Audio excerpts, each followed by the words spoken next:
Lakhvi, Sajjad Mir, major Iqbal, David Headley, ये सारे नाम उन आतंकियों के हैं जिन्होंने भारत को लहूलुहान करने की साजिश रची थी। आतंक के खुफिया मिशन को अंजाम दिया था लश्कर-ए-तैयबा के आतंकियों ने, लेकिन इसके पीछे असल साजिश रची थी पाकिस्तानी खुफिया एजेंसी ISI ने, जिसके अफसरों ने न केवल ऑपरेशन की मॉनिटरिंग की बल्कि साजिश को अंजाम देने के लिए हर तरह के लॉजिस्टिक सपोर्ट मुहैया कराए थे।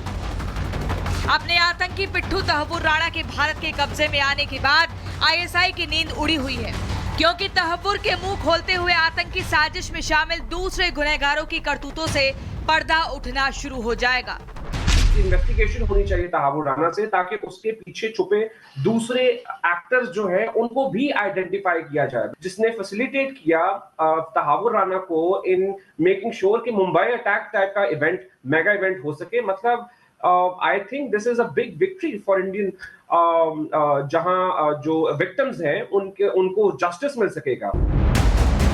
तहव्वुर की गवाही से पाकिस्तान पर उन गुनहगारों को भारत को सौंपने का दबाव बनेगा जो नापाक देश में छिपे हुए हैं। इस लिस्ट में पहला नाम है हाफिज सईद का। हाफिज सईद मुंबई हमलों का मास्टरमाइंड माना जाता है। फिलहाल हाफिज ने लाहौर में अपना ठिकाना बनाया हुआ है। इसके अलावा ज़कीउर रहमान लखवी भी टारगेट पर रहेगा। लखवी ने हमलावरों का ब्रेन वॉश कर आत्मघाती अटैक के लिए प्रेरित किया था। लखवी भी पाकिस्तान सेना की संरक्षण में रहता है। पाकिस्तानी आतंकी साजिद मीर के खिलाफ भी पक्की गवाही मिल रही है। लश्कर आतंकी मीर के खिलाफ अमेरिकी एजेंसी FBI ने भी इनाम घोषित किया हुआ है। साजिद मीर को सौंपने के लिए भी पाकिस्तान पर नए सिरे से दबाव बनेगा। तहव्वुर का हैंडलर मेजर इकबाल भी पाकिस्तान में ही छिपा बैठा है। ISI का मेजर इकबाल तहव्वुर और हेडली को आदेश देता था।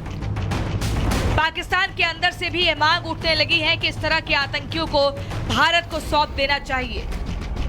अगर पाकिस्तान वाकई में चाहता है कि उसका ना सिर्फ ये कि भारत बल्कि पूरी दुनिया के साथ पाकिस्तान के टर्म्स ठीक हो, तो इस तरह के लोगों को आपको अरेस्ट भी करना होगा और इस तरह के लोगों का साथ भी छोड़ना होगा। जाहिर है कि हाफिज सईद और कई दूसरे नाम तो शामिल हैं ही, और अगर इनको भी अगर भारत के हवाले कर दिया जाए तो हो सकता है कि कोई एक सेक्शन जरूर भारत का ऐसा होगा जो इस बात को एक्सेप्ट करेगा कि पाकिस्तान शायद अपने टर्म्स ठीक करने की कोशिश कर रहा है, पाकिस्तान शायद अपनी डायरेक्शन ठीक करने की कोशिश कर रहा है। इस प्रक्रिया से अमेरिकी जेल में कैद डेविड हेडली के प्रत्यर्पण की मांग को भी मजबूती मिलेगी।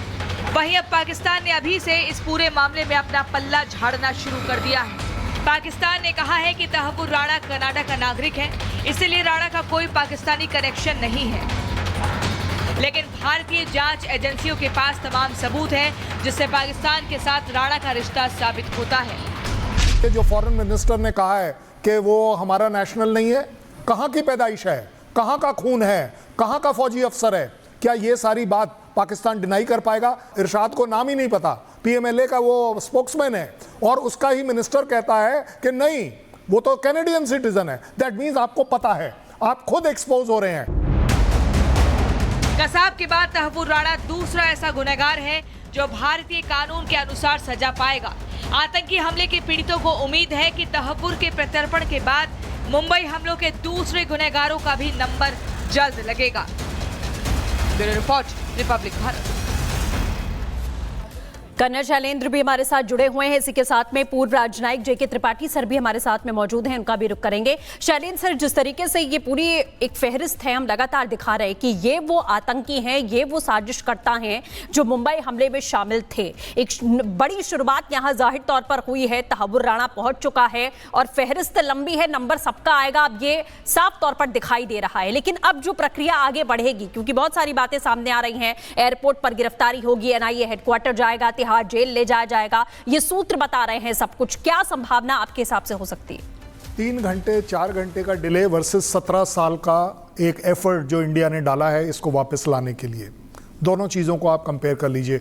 मैं अगर आप अलाउ करें तो इजराइल के एम्बेसडर साहब ने क्या बोला कि हम इंडिया के दृढ़ निश्चय को अप्रिशिएट करते हैं। पता है क्यों कहा है? क्योंकि अगर ये इजराइल होता तो वो इतना इंतज़ार नहीं करता। अब तक राणा साहब जो हैं जहां जाना चाहिए वहां चले जाते हैं, बट इंडिया इसमें बिलीव नहीं करता है। इसलिए आप देखते हैं कि अप्रिशिएट किया जाता है, तारीफ करी जाती है कि सिस्टम्स की, और जब सिस्टम्स पर बात आ जाए तो किसी भी तरह की डिले मंजूर होनी चाहिए हमें, चाहे वो एयरक्राफ्ट से उतरने की हो, उनके चेकिंग की हो, इमिग्रेशन की हो, मेडिकल की हो, टाइंग अप की हो। ये कोई एक दो चीज नहीं है जिनको कि आप स्किप कर सकते हो, क्योंकि यहां पर अगर आपने कोई टेक्निकल फॉल्ट कर दी तो कल ना केवल आप यूएस को आंसरेबल हैं, कल आप अपने से सीनियर कोर्ट में भी, क्योंकि यही राणा कल जब अपील करेगा हाई कोर्ट में और सुप्रीम कोर्ट में, तो वो टेक्निकल ग्राउंड्स पर दिखाएगा कि मेरे साथ ये गलत हुआ और इसलिए ये सारी प्रोसीडिंग्स बायस्ड है। सो ओवरऑल अगर देखा जाए ये डिले ना केवल राणा बट हमारी कंट्री के लिए, न्याय के लिए इंपॉर्टेंट है। बिल्कुल सर, कि कोई लूपहोल ना बचे। सीधे रुख करते हैं सुमित का, जो लगातार ग्राउंड जीरो पर बने हुए हैं। सुमित, ये जो डिले है वो जाहिर तौर पर जो कानूनी प्रक्रिया है, नियम के तहत में काम किया जा रहा है, उसी की वजह से है, ताकि किसी भी प्रकार का कोई लूपहोल इसमें ना मिले। और क्या अपडेट है सुमित? देखिए, बड़ी जानकारी आपको दें कि जिस तरीके से लगातार इंफॉर्मेशन सामने आ रही है कि टर्मिनल के अंदर ही अभी जो है तहव्वुर राणा जैसे ही उसके प्लेन को लैंड हुआ है उसके बाद प्रोटोकॉल्स को बहुत हार्डली फॉलो किया जा रहा है। और आपको बताएं कि अमूमन किसी भी अगर इस तरीके के आतंकी को लेकर आया जाता है, कोई भी प्रत्यर्पण होता है, तो एयरपोर्ट पर किसी भी तरीके का मेडिकल चेकअप नहीं होता, बेसिक टेस्ट जो हैं वो भी नहीं किए जाते। लेकिन क्योंकि मामला बहुत ज्यादा सेंसिटिव है और अगर वहां पर जो सूत्र जानकारी दे रहे हैं कि अगर किसी भी तरीके का डाउट यहां पर जो ऑफिशियल्स उनके साथ है, तो तहव्वुर राणा के जो बेसिक टेस्ट है वो वहां पर किए जा सकते हैं। क्योंकि अमेरिका के कोर्ट के अंदर वो लगातार ये दलीलें दे रहा था कि उसकी तबियत खराब है, पार्किंसन का वो अपने बार बार जो है वो दुहाई दे रहा था, उसकी जान जो है वो उसकी जान पर जो है बनाई आ सकती है। और इसीलिए इस वक्त जो टाइम यहां पर जो लगातार डिले हो रहा है उसकी वजह यही बताई जा रही है। लेकिन इसके बावजूद 6 से 7 बजे का एक प्रैक्टिकल टाइम माना जा रहा है, क्योंकि जो इस वक्त एडवाइजरी जारी की गई है ट्रैफिक पुलिस को वो 6 से 7 बजे की है और उसी में पूरा रूट जो है वो तय किया गया। लेकिन बड़ी बात यह है कि रूट पूरी तरीके से सीक्रेट हो, इसके लिए एक डमी कॉन्वॉय जो है वो भी निकाला जा सकता है, जिससे कि किसी भी तरीके से जो सिक्योरिटी थ्रेट है वो पूरी तरीके से खत्म यहां पर हो सके। क्योंकि नेशनल इंटरनेशनल लेवल पर भी एक बड़ी जो इस वक्त पूरी दुनिया की निगाहें इस पूरे, यानी कि जिस तरीके से कल बैठकों का दौर चला है, जिस तरीके से कल तैयारियों को लेकर जायजा लिया गया है, जिस तरीके से पूरी अपडेट ली गई है, आज कहीं कोई चूक की कहीं कोई गुंजाइश नहीं है। तैयारी जो है बता रही कि जिस तरीके से तैयारी है पेशी कराने की वो अपने आप में काफी अहम हो जाती है। जेके त्रिपाठी सर, एक सवाल यहां पे बनता है, पाकिस्तान हमेशा से ही जिस तरीके से अगर बात करते तहव्वुर राणा की तो कहता रहा है कि दरअसल ये पाकिस्तानी नागरिक नहीं है, हमारे से कोई लेना देना नहीं है। लेकिन ये तो साफ है कि जिस तरीके से मुंबई हमला हुआ, 26/11 हुआ, पाकिस्तान भले लाख सफाई देता हो, भले खुद को पाक साफ बताता हो, लेकिन तमाम गवाह सबूत ये क्लियर करते हैं कि पाकिस्तान हर बार बेनकाब हुआ है। और मुंबई के मामले में, मुंबई हमले के मामले में पूरी दुनिया ने यह माना है कि पाकिस्तान का जो चरित्र है, चेहरा है, वो यही है। देखिए, पाकिस्तान तो कसाब के मामले में भी कहता था कि हमारा आदमी नहीं है, और जैसा कि ग्रुप कैप्टन देवनाथ जी ने बताया कि जो उनके सैनिक मारे गए उनके बारे में भी वो कहता था कि हमारे आदमी नहीं। यहाँ तो ये छोटी बात है, कम से कम पाकिस्तान ये नहीं कह रहा है कि हमारा आदमी नहीं है, और उसके पास और कोई चारा भी नहीं बचा है। वो ये कह रहा है कि ये हमारा सिटीजन था, लेकिन